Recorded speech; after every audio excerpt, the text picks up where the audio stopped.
Olá pessoal, tudo bem? Aqui é Samuel Possebon, editor da Teletime, e a gente está de volta com mais um Boletim Teletime, o nosso podcast diário com as principais notícias do mercado de telecomunicações. E hoje a gente está fazendo mais uma edição especial, que essa semana está cobrindo o Congresso, o Encontro Nacional de Provedores da Abrint, Abrint 2023. Lembrando que essa semana esse podcast está sendo patrocinado pela ConnectWay, nossa parceira, que está viabilizando essa cobertura. Para quem está acompanhando a gente nas plataformas de áudio, esse é um episódio especial que está dividido em duas partes, então a gente vai comentar primeiro as notícias que não têm diretamente relação com a Abrint, depois no final a gente vai botar a nossa cobertura específica com relação aos temas que foram tratados na Abrint 2023, e a gente finaliza com uma entrevista exclusiva com o Zé Roberto Nogueira, que é o CEO da Brisanet, que a gente ouviu também durante o evento da Abrint, ali no stand da ConnectWay. Para quem está assistindo a gente no YouTube, esses dois materiais estão disponíveis em vídeos separados, então vocês olhem na nossa playlist, está lá a cobertura especial da Abrint e também a entrevista com o Zé Roberto Nogueira. Então, só essa distinção, porque esse conteúdo aqui vai para vários lugares diferentes. Vamos começar, então, com as notícias que não têm a ver com a Abrint, mas que são relevantes aqui para a gente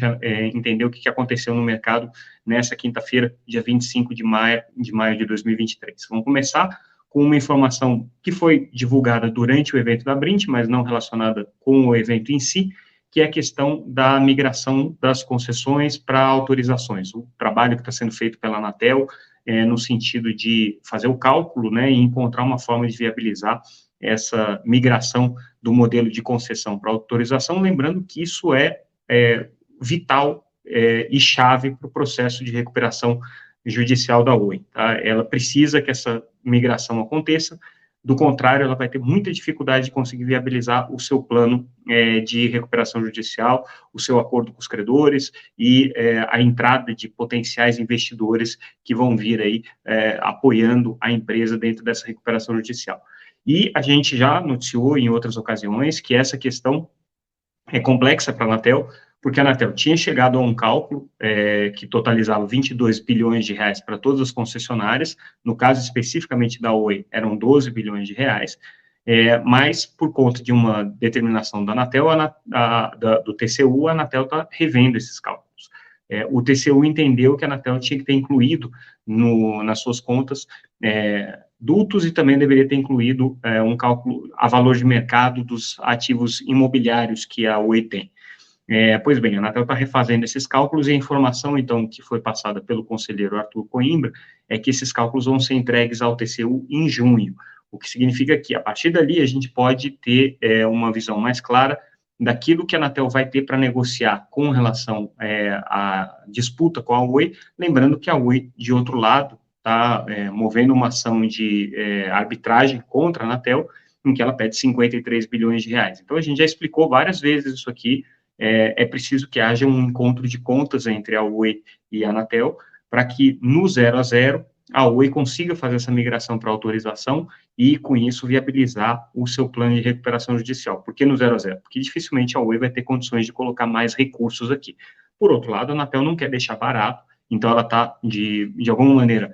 tentando aumentar também o seu poder de barganha nessa negociação, e esse recálculo do valor da migração da concessão para autorização é parte desse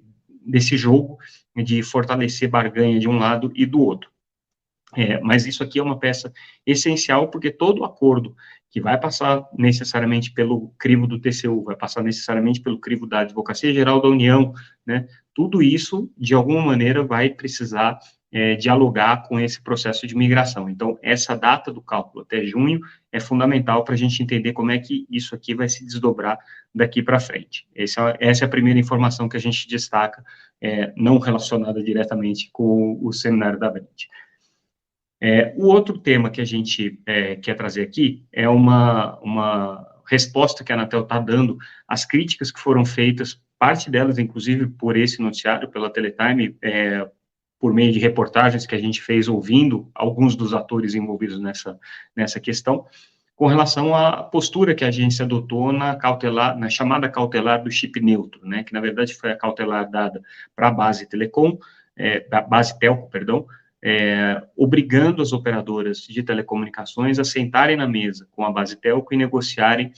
o fornecimento do chamado perfil elétrico, que nada mais é do que o acesso, né, a que as operadoras precisam dar a um determinado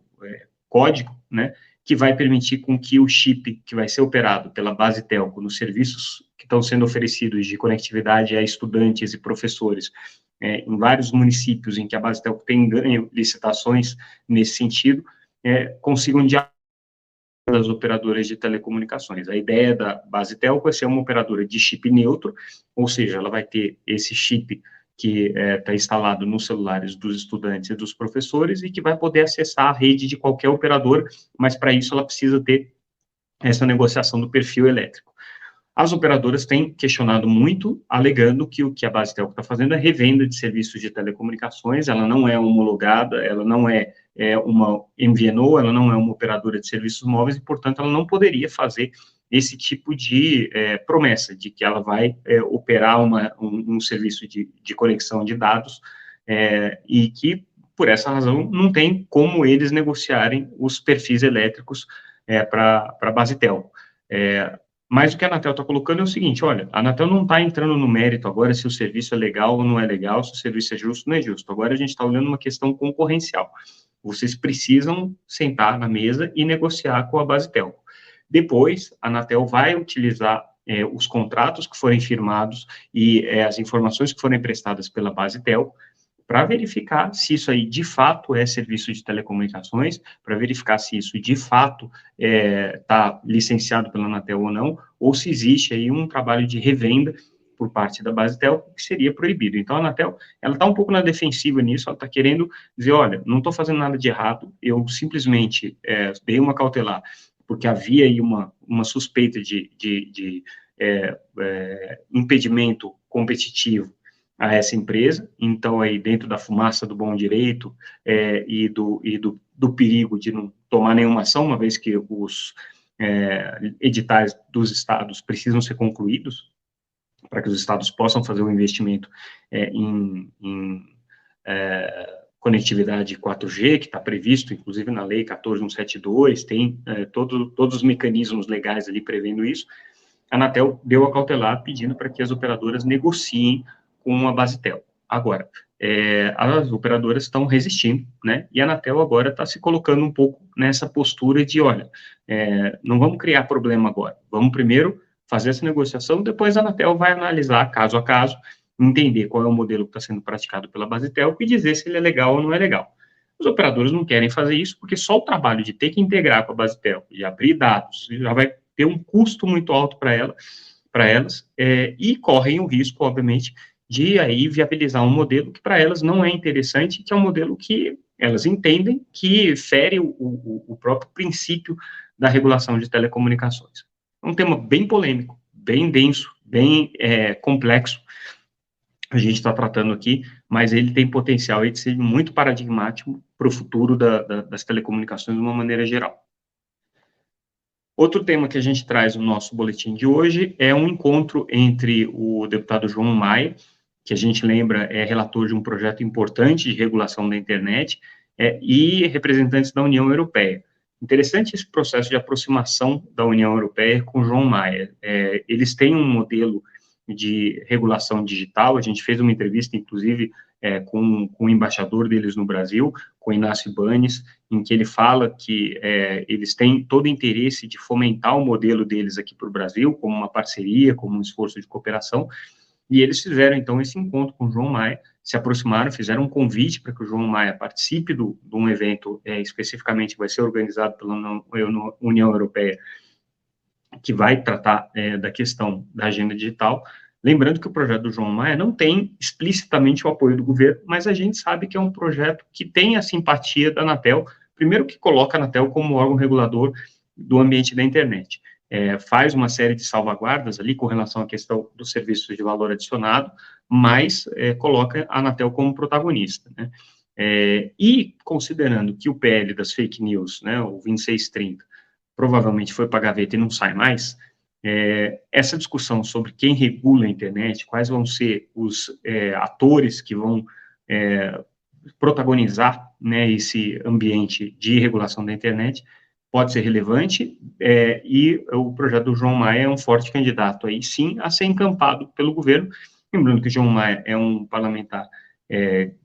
hoje, né, formalmente na oposição, então ele pertence ao PL, que não é um partido da base de sustentação do governo, mas ele tem atuado aí de uma maneira bastante simpática, pelo menos a um órgão, que é um órgão de Estado, que é a Anatel, né? Então, existe aí sim a possibilidade de que o projeto do João Maia, em algum momento, receba alguma atenção do governo. Isso não está acontecendo agora, mas pode acontecer. E aí a gente fecha a parte do nosso boletim não relacionada com a Abrint, comentando que um conjunto de entidades aqui manifestou hoje ao presidente da Autoridade Nacional de Proteção de Dados o descontentamento e a reivindicação de que a ANPD volte a ter uma atuação regular do seu Conselho Nacional de Proteção de Dados, o CNPD, que é um conselho formado pela sociedade civil, por atores não governamentais, e que está parado desde o ano passado, ainda não foi reconvocado, e daqui a pouco os mandatos começam a vencer e ele vai ficar descaracterizado. Então, essas entidades reivindicam que o Conselho Nacional de Proteção de Dados volte a trabalhar normalmente. É a primeira vez que isso acontece desde que começou o governo Lula, então é uma pressão aí para que o governo Lula passe a se mexer nessa frente da Autoridade Nacional de Proteção de Dados. Qual que é o problema aqui, né? O governo Lula não nomeou esse conselho, apesar de ser um conselho bem heterogêneo, bem múltiplo, aí, com vários atores, inclusive da sociedade civil mais militante na área de proteção de dados, mas o presidente da NPD,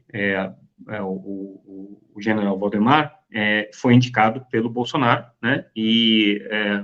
não necessariamente atua em linha com o pensamento do antigo governo, mas talvez por isso não tenha a simpatia do governo atual. Então, existe aí uma situação política que precisa ser avaliada e que pode estar interferindo aí no funcionamento desse Conselho Nacional de Proteção de Dados. Mas o tema é importante. E aí, para aqueles que estão acompanhando a gente pelo YouTube, a gente fica por aqui e a gente volta agora na segunda-feira, porque amanhã é sexta-feira, normalmente a gente não tem esse boletim, a não ser que aconteça alguma coisa, mas a gente vai ter uma cobertura especial da Abrint que vai acontecer com os destaques do que aconteceu na feira amanhã. E para aqueles que estão acompanhando o nosso podcast, agora a gente vai rodar a nossa cobertura feita durante a Abrint com os principais destaques do evento. Lembrando que quem está assistindo no YouTube tem um vídeo específico com essa cobertura e também com a entrevista com o CEO da Brisanet, José Roberto Nogueira. Nessa sexta-feira a gente vai trazer outras entrevistas também. Vamos trazer uma entrevista com o Denis Ferreira, que é CEO da Alaris, e vamos conversar também com o conselheiro da Anatel, Moisés Moreira. Então, fiquem ligados na Teletime nessa sexta-feira, para quem está acompanhando no YouTube, quem está acompanhando no podcast. Segunda-feira a gente retoma tudo isso, mas o material está disponível para quem quiser, tanto no site quanto no nosso canal no YouTube. Ficamos por aqui, agradeço mais uma vez a audiência de vocês. Fiquem ligados agora para o restante da nossa programação, para quem está no podcast.